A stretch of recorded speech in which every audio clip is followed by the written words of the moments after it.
Hello, everyone, and welcome back. I want to add a quick clarification to something I said last night. I made a comment in passing that Representatives AOC, Tlaib, and Omar were from districts that any Democrat, anyone with a D after their name, could have won. And some of you thought that I might have been downplaying their accomplishments or someone could take it in that context. And that was certainly not the case. I think that their fight for their seats is to be commended. Their accomplishments are tremendous, especially AOC. She took down a very powerful member of Congress, pounded the pavement, knocked on doors, organized, and got voters out to the primary when her opponent did none of that and didn't even take her primary challenge to him seriously. Representative Tlaib had some very special circumstances around her election to Congress. Representative Tlaib's case was the member who held the seat prior to her had resigned. So there were two elections. There was an election for the seat for the term that began on January 3rd, 2019, and runs through January 3rd, 2021. There was another election on the same day to complete the term from when the election was certified in 2018 to the swearing in of the new Congress in 2019. Because there's no such thing as an appointed member of a House. You have to be elected. And those two elections occurred on the same day, as did the primary, the special election primary, and the general election primary. Representative Tlaib won the general election primary by just a few hundred votes, and she lost the special election primary by almost the same margin. It was very close. So she was the candidate in the general election for the new term that began in 2019, and obviously she won that, and she had no Republican opponent. In the special election, she was not the candidate, and there was a lady that is and was a member of the Detroit City Council, and she served a very short term in Congress from November of 2018 to January of 2019.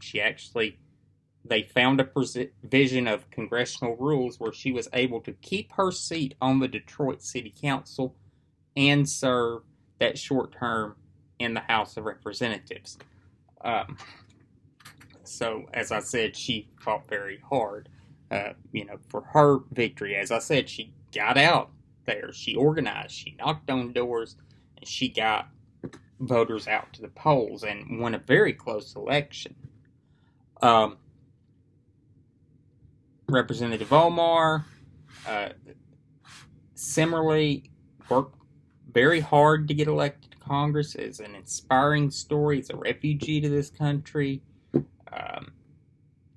Has become a success story as a member of Congress. And that is to be commended.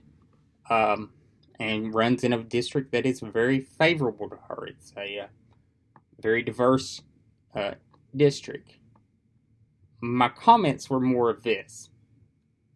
I don't think that if they were running in a district that was more competitive, that they necessarily are able to have the same success, even in a Democratic primary. I think that their policies, some of the positions they have, are too progressive for those districts. And that's what I was referring to. I'm a big proponent that candidate quality matters, and they're good candidates for their districts. They are excellent candidates for their district. However, in a more competitive district, a more moderate Democrat or more moderate progressive would be successful. And that's what I was getting at. I just wanted to clarify that. On to South Carolina and my predictions for South Carolina. I have seen the polling.